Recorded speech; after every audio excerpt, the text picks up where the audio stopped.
Finding your first product is tough, but I was able to do it without any special skills, and I was able to make all of my money back and turn a profit within just 30 days of launching it, and I'm going to show you how. Imagine you wanted to hunt for gold. Would you just start digging around in your backyard hoping to strike gold? Of course not. You'd at least do a little bit of research. Where's the best place to look? What tools do you need? And what's the best strategy? Well, that's the exact strategy and approach that I took when I started hunting for my first product. What I did is I broke everything down into 3 stages, and I'll explain what each stage is and how to properly execute each stage so that you can set yourself up for success. Let me ask you a question. If you want to find a product to sell, you would need a list of product ideas to choose from, right? And the bigger that list, the better, right? It gives you a better chance of finding a winning product idea. Well, if I asked you to sit down and make a list of products that you think would sell well, how long would that list be? A dozen? Several dozen at most? Well, wouldn't you think that would kind of be a problem? In an ideal situation, what you need is an endless list of product ideas for you to analyze and choose from. And so this is the first stage. And I call this stage the product discovery stage. This is where you find product ideas that you can eventually narrow down to a winning product. For me, I can't think of more than a few dozen product ideas off the top of my head, so I started with a product database tool. A product database tool allows me to scour the tens of millions of products that are sold on Amazon and pick out products that fit specific criteria that I'm interested in. Important metrics such as sales volume, monthly revenue, sales history, profit, and fees. Data that I would never be able to collect on my own. Luckily, there's powerful product research tools available nowadays that can do this for me. And the product database tool that I use and recommend is called Blackbox from Helium 10. It has a ton of filters, as you can see here, that allows me to tailor my search for specific products that meet certain criteria that I'm after. Specific criteria that I believe will lead to finding a winning product idea. So let me break this down. First, if you want to follow along, you can download a free trial for Helium 10 using the link I have down in the video description below. There's also a link to a huge discount for my community if you decide to upgrade. Once you've created your account, you'll also want to download and install the Chrome extension. It's important that you do this because we're going to be using the Chrome extension in stage 2. So go to Helium 10/extension and click on Add to Chrome and follow the instructions. All right, with that out of the way, there's several ways that you can use Blackbox, but we're going to start with the Products tab. This is what most people refer to as the product database tool. It's called Products or the product database because Helium 10 has gone through and analyzed the millions of products in the Amazon marketplace. And by using these filters here, we'll be able to find a list of product ideas that meet specific filters that we can set. Now, you'll notice that we're on the advanced option here. You can try the simple option if you want. In the simple mode, you can simply choose the marketplace, which categories you want to look in, how much improvement you'd like to make to the product, the level of competition, a price range, and monthly revenue. However, I suggest using the advanced mode as it gives you much more options. Okay, so first, you can choose the marketplace where you want to research. In this case, I'm selling in the US, so I'm going to choose the US marketplace. Then pick the categories you want to focus on. You can select all of them. However, I personally only choose specific categories like the ones that you see here and avoid categories like clothing, shoes, and jewelry because there's way too many variations with all the different sizes and colors. And people often change their minds after buying these types of products, so you get a lot of returns, and that's not something that I want to deal with. Cell phone accessories and electronics can be difficult to use and break all the time, and it's also difficult to improve or differentiate due to the manufacturing process, which is usually complicated or expensive. I also avoid anything that you eat, ingest, or put in or on your body, like food, lotions, and creams, because I just don't want to be liable if someone gets injured or hurt. I also avoid toys and games because there's way too many restrictions, it's way too competitive, and the life cycle of the products is often very short. The review count is how many reviews a product listing has. It's a number that you see on every product listing. And this is a very important metric because this is how we determine how competitive a product or niche is. The more reviews the product listings have in a particular niche, the higher the level of competition. And I suggest staying away from highly competitive niches. Anything much more than 300 reviews is too competitive. So set the maximum to 300. The review rating is the feedback score the listing has or how many stars that it has. So that's a range between 0 and 5. I typically leave this alone to start, but if you want to find products that need improvement, meaning people are buying this product despite the fact that they have poor reviews, you can set an upper limit to like 3.5 or 4 stars here. That way you can differentiate your product by creating a better, improved version. BSR is the best seller rank. The lower the BSR, the better the product is selling. You can use this filter to find products based on how well they're selling compared to their competitors. I typically leave this alone. Now, I suggest sticking with only standard size products. This keeps your shipping and Amazon fees low. Oversized products can be a logistical problem with high storage, shipping, and Amazon fees to the point where it may not even be cost effective to do FBA. So for the same reason, I suggest keeping the weight 2 pounds or less. For fulfillment, check all of them. Now, for the rest of this column, leave everything blank for now. Except I suggest excluding specific keywords like I have here. You can use this field to remove common products that keep showing up in the search that you don't want to sell. For example, I don't want to sell clothes, but quite often clothing makes it through the filters that I set. So as you can see here, I have a huge list of keywords I want to exclude, like men's, women's, shirt, pants, etc., etc. And if you're doing private label, you're not reselling branded products. So you can exclude these brands here, like Nike, Under Armour, NBA, and so on. And to make things easier, if you want to use my list, I'll post these keywords down in the description below. Okay, under the competitors column, leave everything here alone. If you want to know what these filters do, you can always hover your mouse over the icon here to see a tooltip, but I don't use these filters. Now, in the sales section here, this is where you can fine tune everything to find specific micro niches. The key here is to understand what each one of these filters does so that you can use them effectively and not use the same settings that everyone else is using. That way you can find products that other people aren't seeing. You always want to be thinking outside of the box. The first filter you want to set here is the price. This is where you can set the minimum and maximum price range of the products to show in the search results. What I suggest is setting a price range between $15 and $50. The reason is because anything less than $15, if you subtract your manufacturing costs and the Amazon fees, there won't be any money left for profit. The Amazon fees alone are going to be around $6 to $7. So if you use the rule of thirds here, typically 1/3 will go to manufacturing, 1/3 to fees, and the last third is your profit. So at $15, you can expect a third of that will be your profit at around $3 to $5. The bare minimum. But I do want to point out that with the recent increase in Amazon fees, products priced below $20 are seeing more around 50% going to fees. So be cautious and do your due diligence to make sure the products that you are selling will actually be profitable. Now for the upper end, I wouldn't go higher than $50 because products beyond that price point, shoppers will typically put more thought and research into their purchase and they'll do more price versus value comparisons, so it's no longer an impulse buy. Now, with the current e-commerce climate, I actually suggest searching for winning products in the $30 to $50 price range. This will help you avoid a lot of competition because most beginners or people with smaller budgets are looking in the lower price range.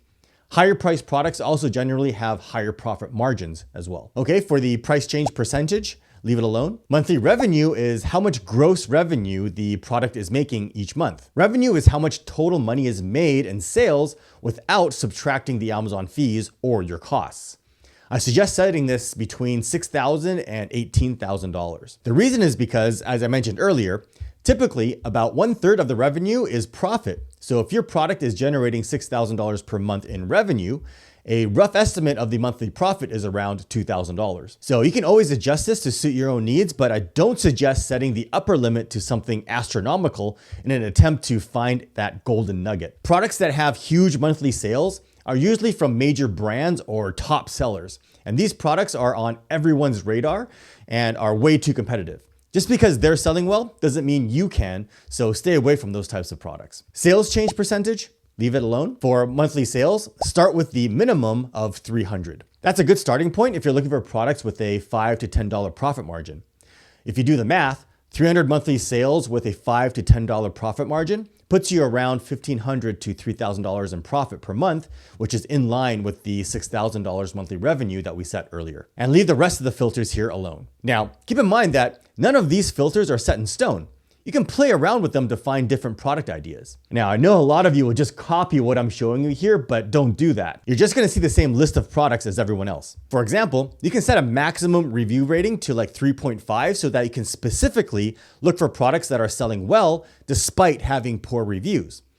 Or you can combine strategies such as looking for products that have a low BSR, meaning they're selling well while still having poor reviews. Or you can target high value premium products. Search for products that are in the $70 to $100 price range and have a minimum monthly sales of only 150 units. This will typically pull up products that have very high profit margins. And a pro tip, I don't like to use whole numbers in the price and revenue fields. Most people would just put $30 or $50 and go with that, but I like to think outside of the box, and instead I'll use numbers like $29.67 and $50.14 or whatever. It really doesn't matter, just so that I can find those outliers that are right at the border of those price points. Sometimes I'll even search right at the breakpoints since sellers like to set their prices there to see what I can find. For example, I'll look right at the $20 breakpoint and set the range between $19.52 and $20.13. Again, the decimal really doesn't matter. Just choose something random. And I'll check at the $30 and the $40 breakpoints and so on. Thinking outside of the box is what separates winners from losers. Again, there's no right or wrong way of doing product discovery, so play around with these filters and see what you can find in order to get endless product ideas. Now, to save time, you can save these filters so that you can pull it back again later by clicking on Save as Filter Preset. You can also use Helium 10's preset filters by choosing one of them here. However, again, I suggest learning what these filters mean and using your own strategy so that you can find products that other people aren't seeing. All right, now click search. And Blackbox will then pull up the products in the marketplace that match the filters that we set. You can see that Blackbox pulled up 500 results, and that might seem overwhelming. So you can always tighten up the search filters to reduce that number of search results. For example, only look at products within a smaller price range today, then tomorrow using the same filters set a different price range and so on. That way it's more manageable for you on a day-to-day basis. Okay, so now in the search results, you can see that Blackbox has pulled up a ton of products that match the filters that we set. You can see data such as the BSR, monthly sales, reviews, total sales, and so on. But we're not going to worry about those. The key here in the product discovery stage is instead of having to think up product ideas on our own, we now have a list of products that we can search through to see if any of them look promising to sell. However, the thing is, just because these individual products matched our search criteria, it doesn't mean that these are good products to sell. This is an important fact to remember. Now, another pro tip, instead of starting on page 1 of the results, I actually like to work backwards. That's because everyone else is going to start on page 1.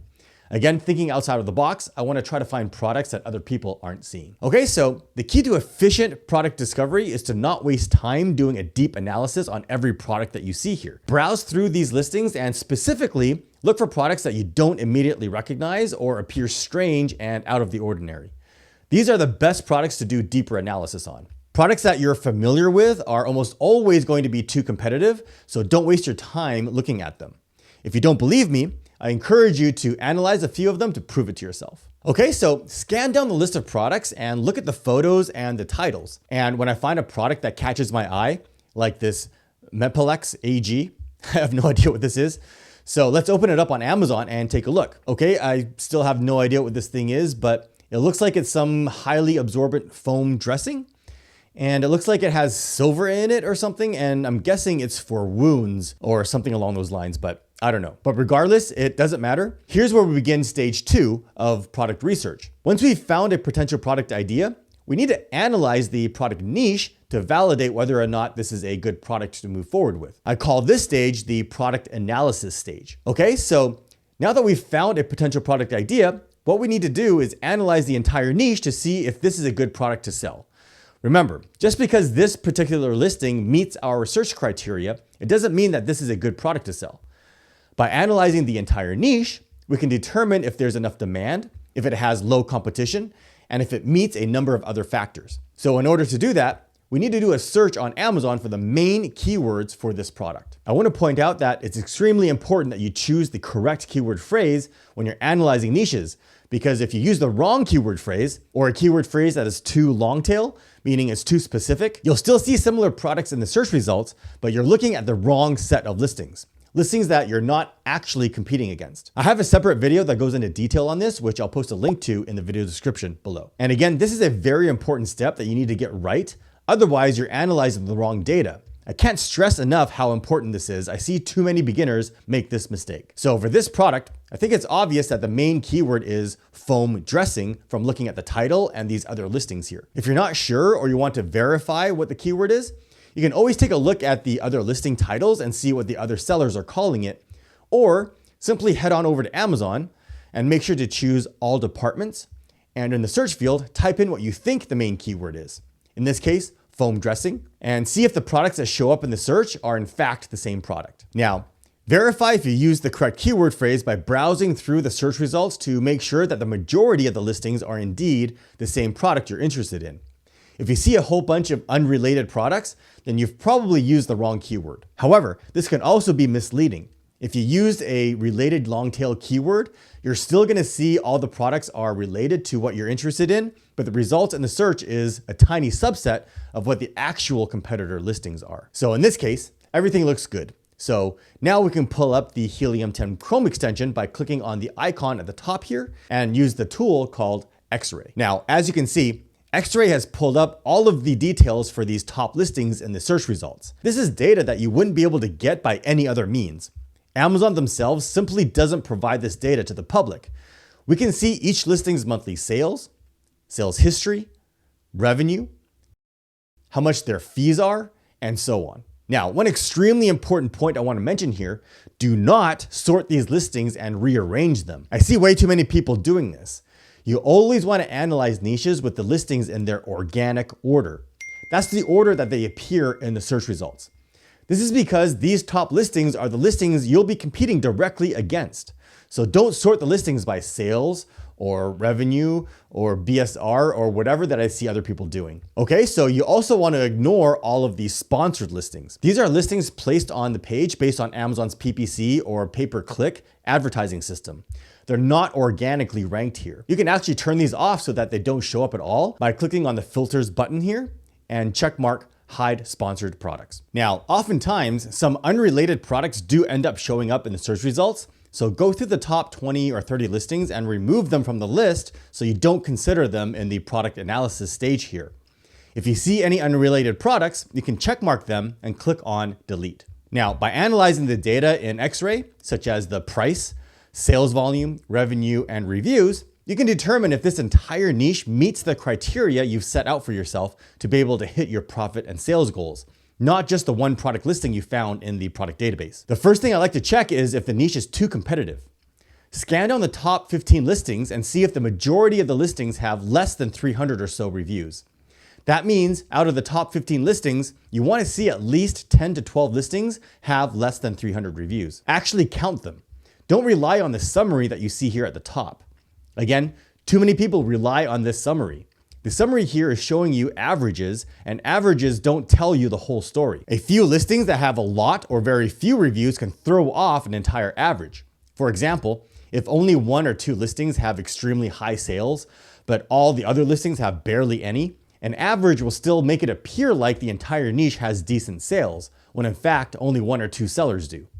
So only use these averages at the top here as a reference. Never base any decisions on them. Now, we can see that most of the listings here have more than 300 reviews, so the competition for this product is too high. I'd pass on this product. But for the sake of this video, let's keep on analyzing. Keep in mind though, for a niche to be a viable product idea, it needs to pass all of the criteria. So if it fails any of the metrics that I'm about to show you, just skip the product and move on to the next one and don't waste any more time on it. The key to doing product analysis as efficiently as possible is to analyze as many product ideas as you can in the time that you have available, because most of them aren't going to pass. Now, if it passes for low competition, in this case it doesn't, let's check to see if it meets the sales and profit targets. Do most of the listings have 300 or more sales per month?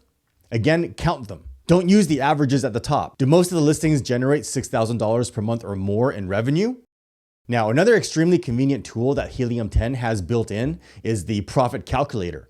It's important that you take a look at what the potential profit margin is, because the sales and revenue that you see here is just a small picture. For example, you can choose a couple of the top sellers and get a rough estimate of their profits by opening up their listing, Then click on the Chrome extension and choose Profitability Calculator. What's great about this tool is you can see that it pulls up all the product details for you as far as the size and weight and other relevant information. It's important that you have the actual product details when figuring out the profit margin because these factor into the FBA fees. Now you can see the sale price here. You can adjust it if you want, the estimated manufacturing and shipping costs, the FBA and referral fees, as well as the storage fee. And down here, it shows you what the net profit is. Pretty cool, right? Of course, you can adjust all of these parameters. For example, if you head on over to Alibaba and do a search for this product, you can get an average price for what it would cost you. Or if you've added value to the product, such as you plan to bundle it or add a feature, and so you want to increase the price, you can change it here and you'll get a pretty good estimate of what your profit would be. If the profit is less than $5, then that's a red flag that this may not be a good product idea to pursue. Now, if you don't have Helium-10, you can also use Amazon's FBA Calculator. Just do a search on Google for FBA Calculator and it'll be the first link, or I'll post a link down in the video description below. And while we're here on the listing page, Helium-10 also has a convenient summary at the top here.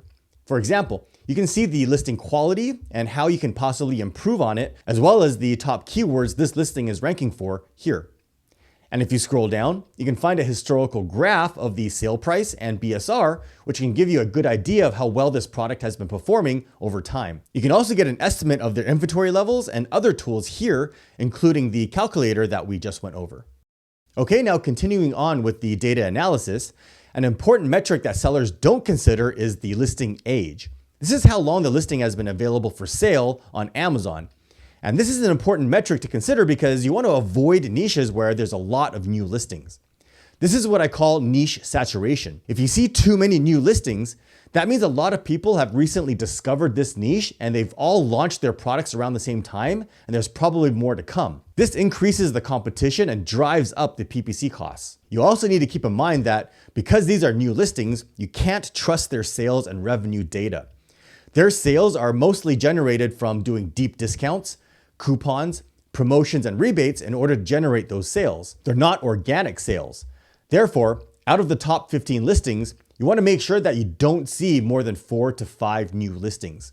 These are listings that are less than 3 months old, the typical duration of a product launch. Now, you also want to make sure that the niche isn't brand dominated, meaning that there isn't any brands that have more than 3 or 4 listings here in the top 15, and that there isn't any major well-known brands. The reason is because top brands are well established and have brand loyal customers that will only buy from them. They may also be generating sales from direct traffic outside of Amazon, so you won't be able to compete with them since you can only rely on organic Amazon searches and PPC sales.